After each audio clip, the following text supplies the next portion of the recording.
Yes, it's still the Halloween scary Jim and Terry. That was unplanned, but sometimes that's the best time.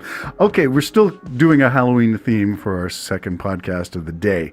So this is The Chaser, and I was going to base it on this article that I found called 5 Ghost Story Tour Guides Share Their Favorite Haunting Tales from Across Canada. So being patriotic kind of people, flag-waving maple leaf, I thought that would be a good place to start. And I'm just going to mention one, and then you can mention one from somewhere else. Alrighty. Okay, I never heard of this one, The Tale of the Headless Nun, which takes place in Quebec. And I don't know where French Fort Cove is. The date is 1758.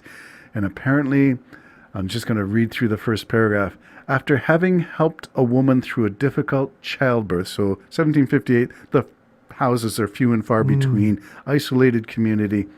This nun, Sister Marie Inconnue, was returning to the settlement at the Cove, and at the time home to a battery of 16 cannons. That means the settlement was a fort to defend their position. It was a small detachment of soldiers. She crossed a footbridge over Crow Brook, and then she was set upon. Some say it was a pair of deranged sailors from the fort. Some say it was a deranged mental case on the loose in the community, running through the woods. Whatever the case, Sister Marie was attacked, and in a fit of rage, the maniac severed her head. Some say that the guy severed her head because he was looking for the map to treasure that she apparently swallowed.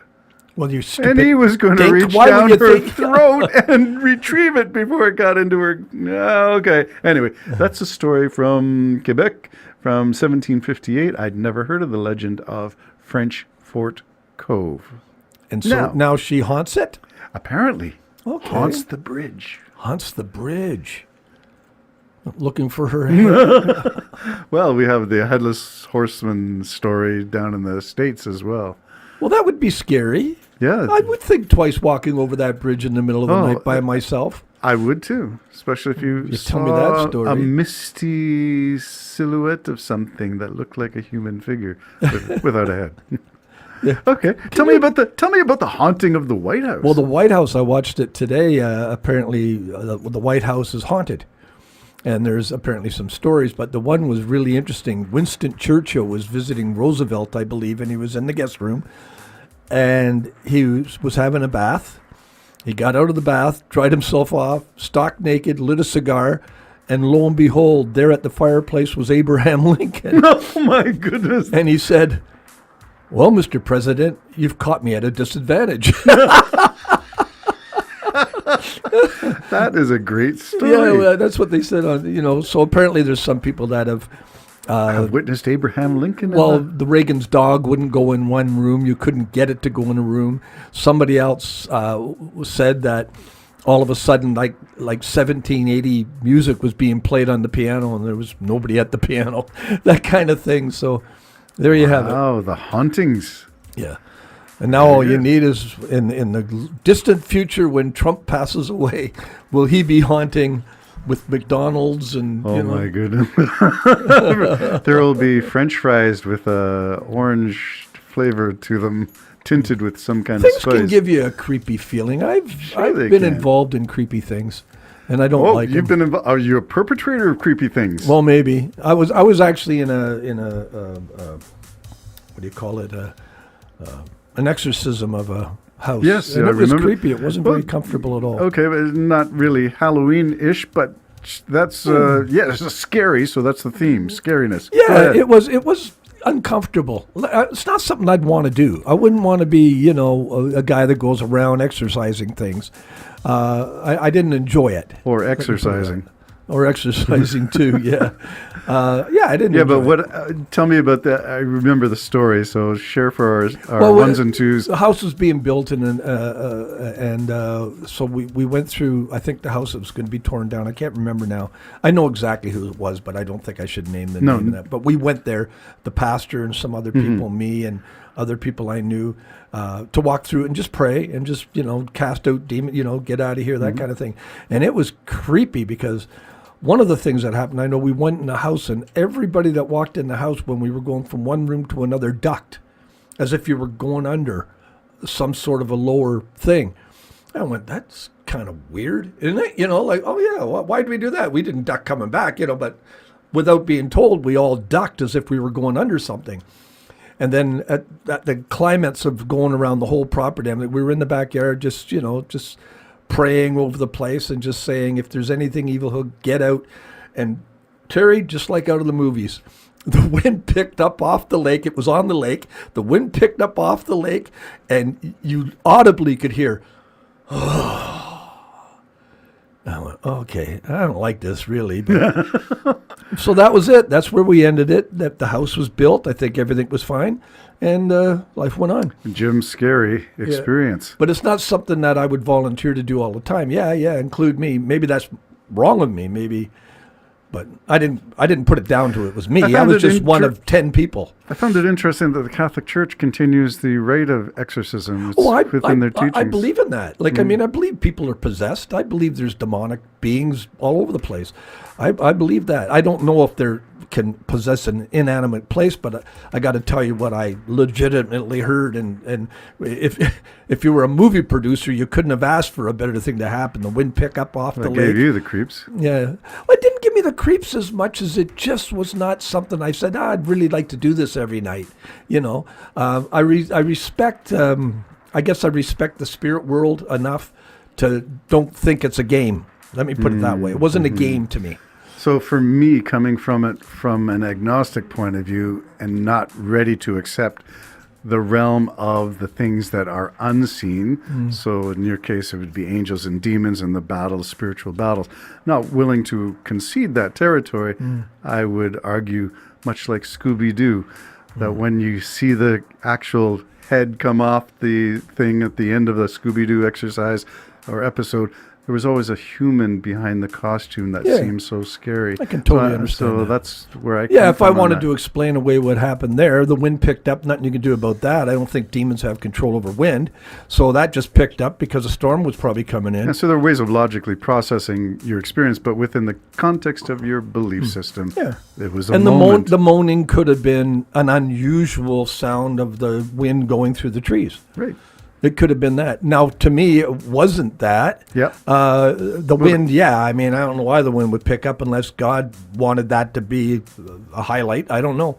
Who controls the weather, Jim? Well, that'll be another political podcast. Yeah. Okay. Well, wait. And it's funny. That could be another political podcast, but in the life of Job, didn't God give Satan, said, just don't kill him. Yep. Do Everything but. And so didn't a strong wind take down one of the houses and kill his children? And so obviously entities beyond God was allowed to control nature. So anyways, that's just another, we're off on a different tangent. We're still on the scary stuff, which is stuff out of control, nature out of control, winds at inappropriate times. Well, appropriate if you were making a movie. Yeah, if you were making a movie. Enough to give you the willies. Willies, an expression to your hair on your neck stands up and your skin starts to crawl. All those expressions that talk about scary stuff. All right, I don't know where else to go with this. We were going to talk about others. Well, there's two, one in Toronto and one on the Great Lakes. Because I was just up at Wasaga, there is the wreckage of the HMS Nancy, which is a British ship that was sunk by the Americans during the War of 1812. There was a battle on the Great Lakes. The Great Lakes have all kinds of mysteries, but there is a haunting now. And apparently these ships were found by, I'm going to say it was Jacques Cousteau or his son who did the surveys of the wrecks. Yeah. They found the wreck of the Edmund Fitzgerald as well in the Lake Superior. But they found these two ships. One fateful day in the War of 1812, Lake Ontario was the scene of a battle between American and British warships. But they had fallen into a calm, and the ships were out of gun range, and they're sitting there because it was calm. So that's kind of... No wind to move them. No wind to move them. Well, Cully, we'll fight them tomorrow, mateys. Get your sleep tonight. But anyway, in the middle of the night, the winds picked up, and it erupted into a violent storm. By the early hours of the morning, 2 American schooners, the Scourge and the Hamilton, were sunk under the weight of their top-heavy guns. So these were well-outfitted ships designed to do battle. Over 50 sailors were sent to the bottom of Lake Ontario. The intense storm filled with rain and lightning. It lasted only a few minutes, but today the ships can be found at the bottom of the lake as an American historic site. The tale, however, goes beyond into local lore. The legend has it that since some of the, and this is among the older people who live along the shores of Lake Ontario and have seen these things, this tale suggests that the ships continue to set sail from time to time. Wow. Through the fog and through the night, you can apparently see the sailors on the deck, still trapped forever. Oh, how sad. There you go. All right, I'll get to this one, which is one of my favorites, Haunting of Room 207. Oh. Yeah, that sounds great. I used to teach in a room in Pine Ridge Secondary School. I think it was 207. Oh, my goodness. Yeah, anyway. There's a connection. Why are we here? There's a reason. There's a spiritual connection to everything, Jim. There's a reason for us to be Anyway, here. I don't know if you wanted to interject at some point, or do you want me to go on to the story? Go on. Yeah. Okay, the story is The Haunting of Room 207, which is in Toronto, I believe. I can't find the city mentioned. It just mentions the name. The person involved is Molly Maguire. The place is the Prince of Wales Hotel, and the legend is about a house which stood on the site of the Prince of Wales Hotel. And in that site, 1812 comes up again. American soldiers were sent in to look for British soldiers hiding out in amongst the civilian population, house-to-house searches in order to find them. It was dusk. There were no electric lights. An American soldier rushes in, sees a shadow, jumps with his gun with the bayonet, stabs an innocent woman, Molly Maguire.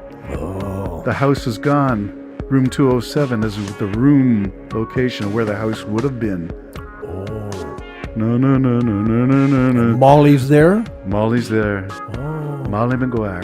There you go, the Jim and Terry Show, full of hauntings and other strange happenstance. Maybe an exorcism or two. Time to leave, Jim. Boo. Who earns? Bye-bye.